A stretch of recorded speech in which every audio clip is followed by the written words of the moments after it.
how the brand is felt, how we feel as me part of like a consumer group. How do we feel? How do we see brands? For example, if the message does not come to us and we cannot adjust, process them, we will not like react to the brand. We will not react to the loudness, rather like how we feel.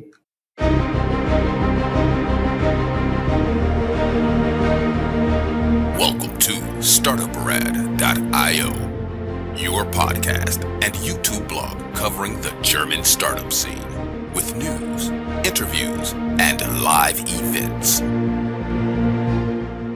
Hello and welcome everybody. This is Joe from Startuprad.io, your startup podcast and YouTube blog from Germany, Austria, and Switzerland.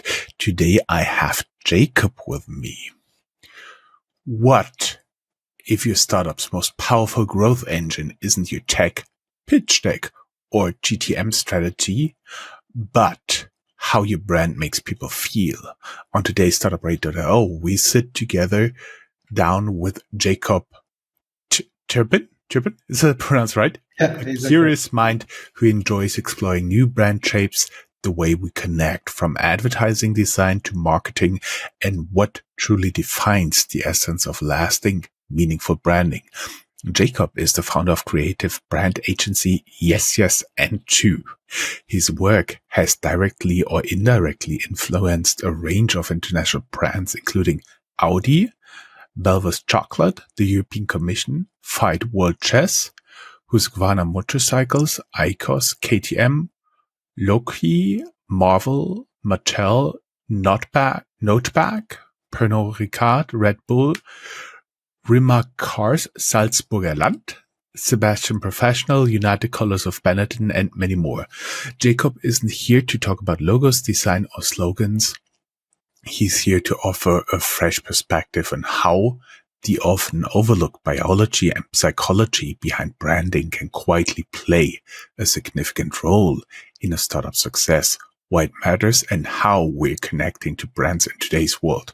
With over 18 years of experience in branding, marketing, advertising, and design, Jakob brings a deep understanding of why branding matters, how subconscious brands signal, build trust long before the metrics do, and why the smartest founders today are shifting from B2B or B2C to H to H, human to human. We unpack the emotional language that customers feel but can't describe, how to brand authentically from day one, even with no budget. What do startup teams often get wrong about culture, storytelling, and the story behind their own product or mission? Why investors feel brands before you fund your round?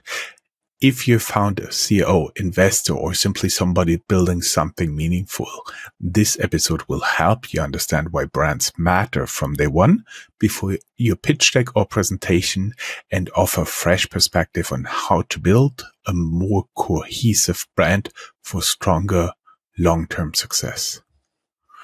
Whew. Jakob, that was quite a long intro. Welcome to Startuprad.io. Thank you again for giving me this opportunity. Thank you for a really nice introduction. I felt like a prima donna somehow.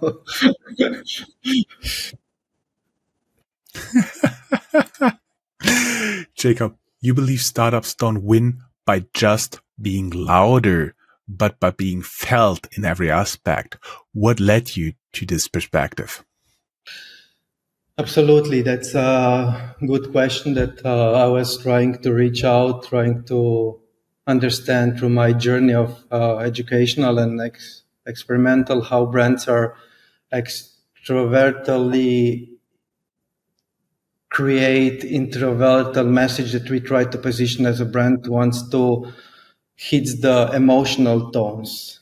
When the brand hits the emotional tones, we are rather talking about how the brand is making us feel, rather like what is loud.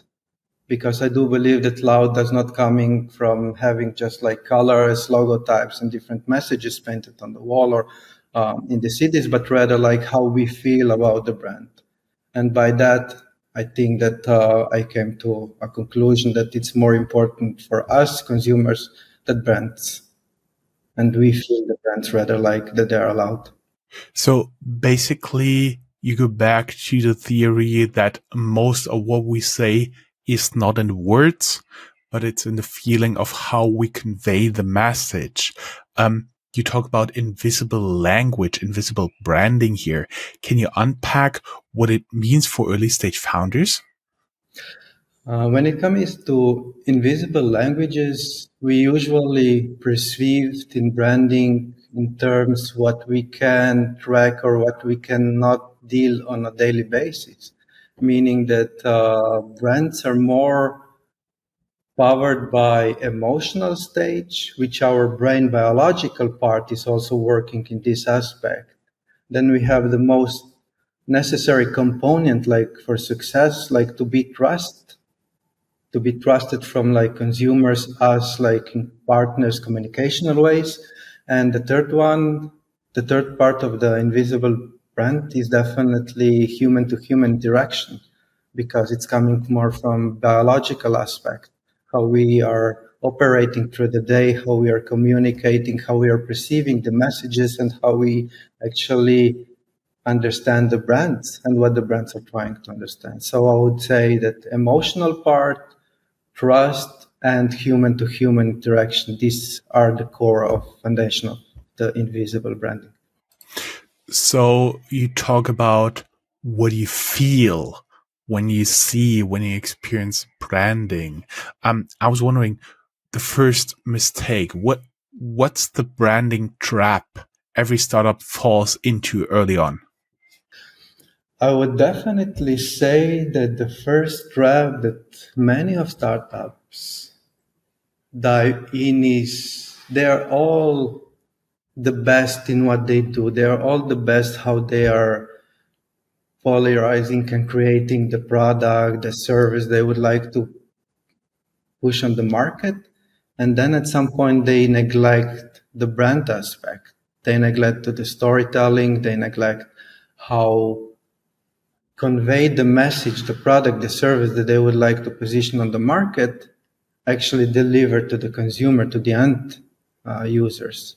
And this is something that it's as a startups, they could start not just working on the logo type, but rather like to starting with the storytelling, to be authentically different from the other brands.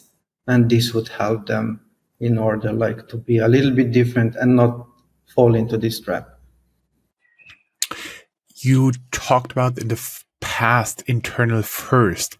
How does internal branding drive external impact and the other way around?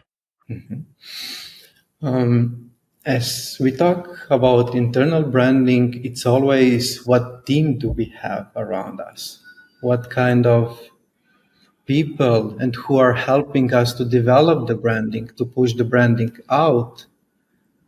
And internal branding, it's the most important because if internal branding, our team does not feel the brand, does not live with the brand, external branding will hardly to survive in the market. Why? Because we will have to push so much effort into build the internal branding. While we will do this, we will neglect the most important part because our competitors will already step further and to be better and better to work on external branding. And they will be able to understand the consumers better. They will be able to reach the consumer better. So by this, if we don't have the right team, if we don't have the right homogeneous team, how we communicate that we believe in the product that we have, external branding will hard to survive because external part is just extended hand of internal. Age to age, human to human philosophy. You reject the classical categories of B2B and B2C. Actually, that also makes sense for me. Instead, say it's all age to age, human to human. I have to smile thinking about that, thinking about the involvement of AI in the future. But anyways, what does this right now exactly look like? H to H, B2C, it's just another categorization. B2C, business to consumers, business to business. But on the other side, behind those names are actually like human beings who are actually feeling how we communicate, how we propose something, how we offer, what kind of solutions do we have. So rather like to think, oh, this brand or this product goes out to certain consumers. Think about human to human, how it would be when you try to push the product to your family or to your brother. You talk to him as a person, as someone who actually would feel something about, because again, in all aspects we are wired by biology. From biologically spectrum, we are emotional creatures. And again, like being emotional, being human to human, we build trust, we build understanding, and slowly we can build something meaningful in terms of having like our group of consumers that actually believe in us in a brand. In this, And now a very interesting aspect for me before we go into a short ad break would be for me, how do you see AI working on this in the future, meaning from H to H to H to AI to H? Oh, that's a nice question, and of course there will be like so many benefits, but on the other hand, we will still missing the humor intersection interfering, because in the end, it's not just about the emotion, which AI can still not like reach them or like to give you the perfect answer, but rather like to be understood, to be felt, like the warmest of people, like when someone looks into your eyes and say like, okay, I understand you, like I have you. And by this, AI is like a fantastic tool that will help, like even the branding will like escalate. But in terms of, we are not there yet that would be replacing this human to human connection, because sometimes we might also do a mistake to leave some aspects too far away from us. Hmm. Hmm. Guys, we'll be back after a very short ad break. Jacob, you're doing much better.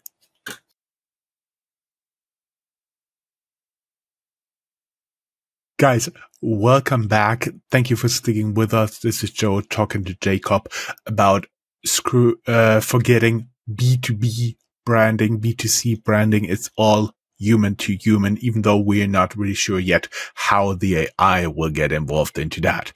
Let's talk a little bit about the investor lens here. What does emotional branding mean from an investor's perspective, and how do they usually react to it? How does it show up in the pitch rooms?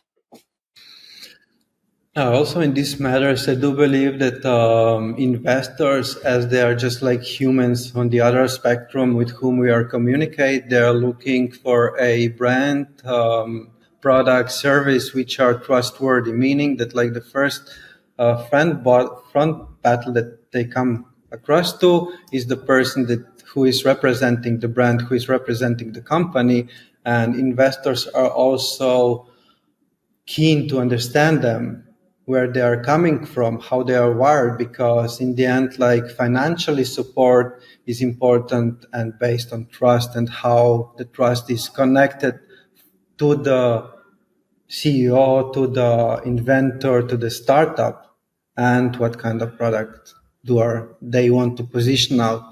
So I believe that like emotional branding, when it comes to these certain matters, it's also about the trust. The trust is the first like fence that it has to be crossed in order to reach hands and say like, hey, I trust you. I know that you will deliver. I know that you will do good. So I have trust in you that you will be able to pull and to do what you said, what is your pitch desk. Hmm. Hmm. I see. I was wondering because usually our audience is more in the Series C stage, meaning companies of 500 plus employees thinking about doing M&A. That's really something big there. And I was wondering, this scale dissonance as startups grow, how can their brand stay authentic? And what does it mean emotionally for the team and their audiences? This is the one big of a challenge because somehow we live in a huge, fast world-paced market that we would always like to position something new, but in the branding, it's just the opposite. When the brand escalates, when the startup like grows, they usually neglect one important thing. They do not need to change their story. They do not need to add more elements to the branding, but rather like keep them simple, keep them as it was at the beginning, because that will also lead to authenticity, like how authentic they are. Because authentic comes like not to be a copycat, but rather like I will go my own line. I will do my own visual presentation. I will have like my own branding. I will have like my stories. When it comes that brands and startups are growing, usually they neglect to the fact that they need to stay authentic, to stay authentic by saying the same story as they did like at the beginning, because otherwise they are just getting too much noise when they are adding new components because of the marketing trends, because of the marketing speed. When they're adding new components as like new slogan, new keywords, new words, new messages, everything starts just like to blur away, which is not authentic anymore because it's far from what they've been at the beginning. So should they stick with what they've been in the beginning, or should they start to adapt to the new reality?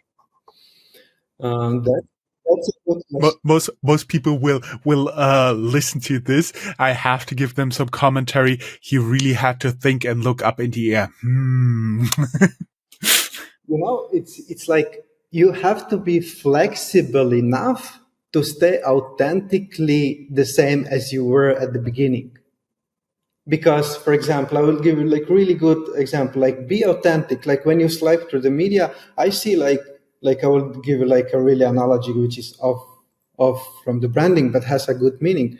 When you see a person who is doing something in the gym, you see how well built he is.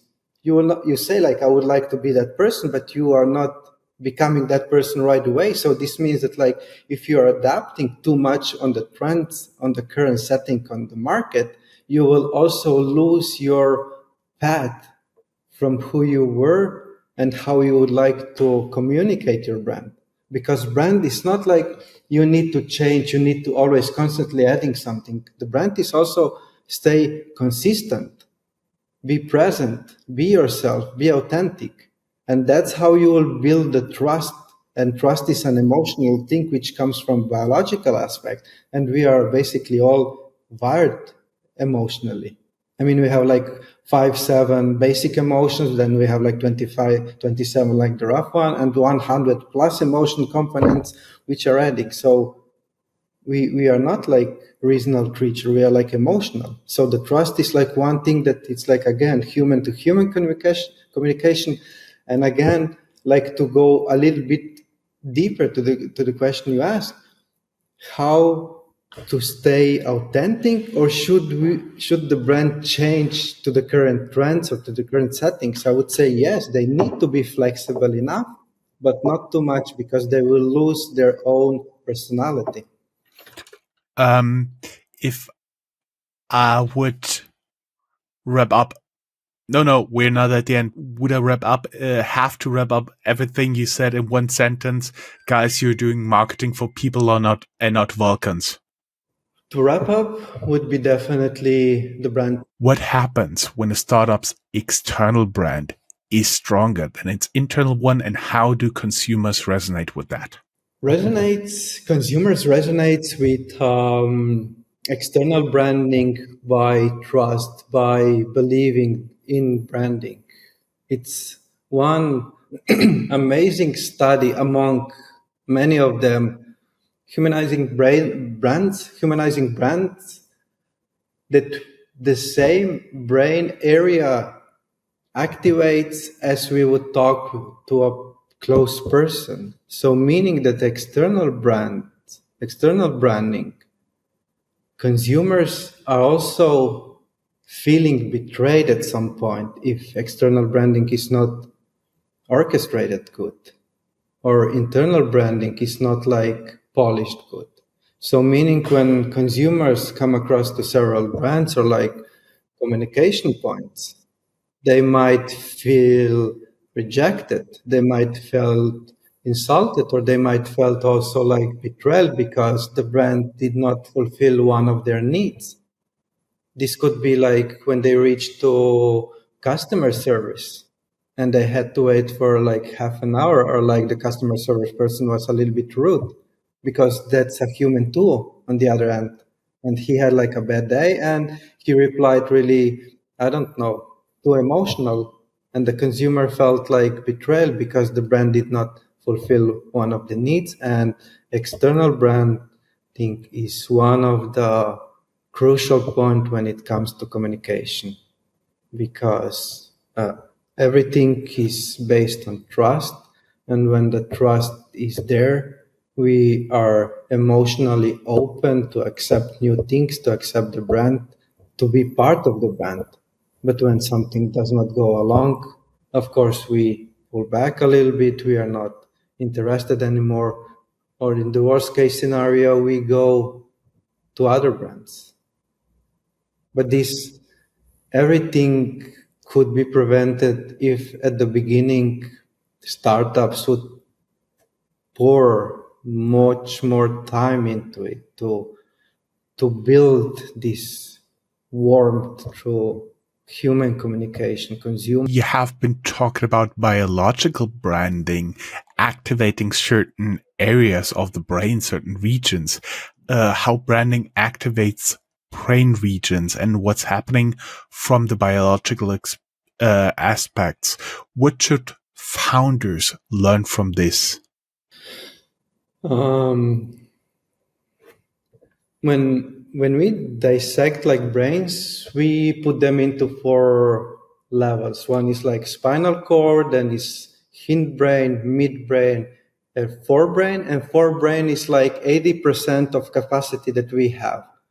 And in forebrain, we have also the limbic system, which operates emotionally. So we have the hippocampus, which is part of, and in our limbic system, which is in the middle of the brain, works for memory, emotion. This fellow is like in the shape of seahorse, and we have it like on both sides. So we store the memories like with emotion there, how we feel about the brand, how we see. And when we talk about biological aspects, we are always wired that the final decision comes from emotional part, because that is how we react to certain messages or to brand, or like what the brand wants to say, or even to communication or like interaction between humans. And biological part for startups is, it's good, and founders should take one message out of that would be good, to be emotional in terms how we position the brand, how we position the messages, how we talk about the messages, how we talk about storytelling. Emotions are not always the bad things. If they are used the right thing, the brand will grow because again, everything leads to trust. We're getting close to the end. We're now talking a little bit about branding for movements. What is the difference between a typical startup, a product-led brand, and a movement-led one? I would definitely say that movement is above everything because people are reacting, people are like emotionally. And if I can give you like an example, movement, like one example that majority of us know and we can resonate is like when the Nike campaign started, just do it. That was the movement. That was not just the product. That was not just the brand. That was not just something that happened, but rather like the whole movement, because just do it triggered like different population to start actually doing something, to go to the gym, to have new job, to find new partner, to start a family. And that was the movement that grew. And the beauty of this is that the brand still stick with this slogan because it's again built on trust. And movement is something that startups can start at the beginning of the journey because they don't talk just about the product, about the service that they are trying to position on the market, but rather like this product or this service will help you to live your life better, or at least to have more emotional part components to it, which is beyond just having a product or selling a product or like offering the product. We're getting to the last question of an interview here, a little bit reflections during the closing. What's one belief about branding you wish every founder knew from day one? One belief that definitely to work more on human to humor, on invisible branding, to have more human connection, less words, less text, but rather like brand can be extremely impactful if there's a true connection, if there's something meaningful, and how to reach the consumers.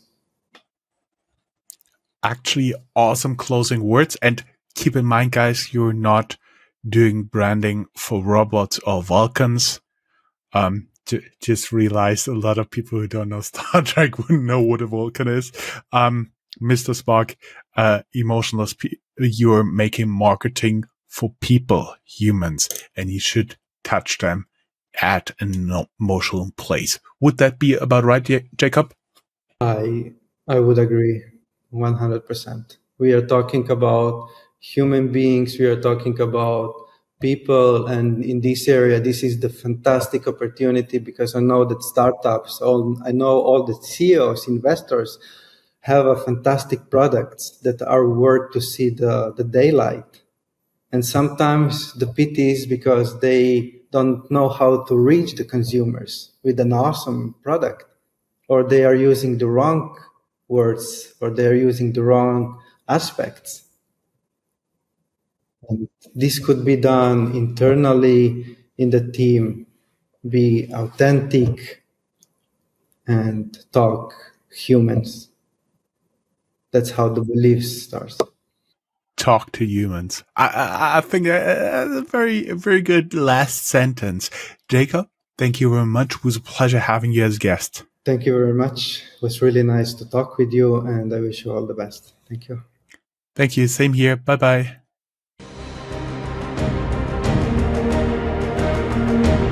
That's all, folks. Find more news, streams, events, and interviews at www.startuprad.io. Remember, sharing is caring.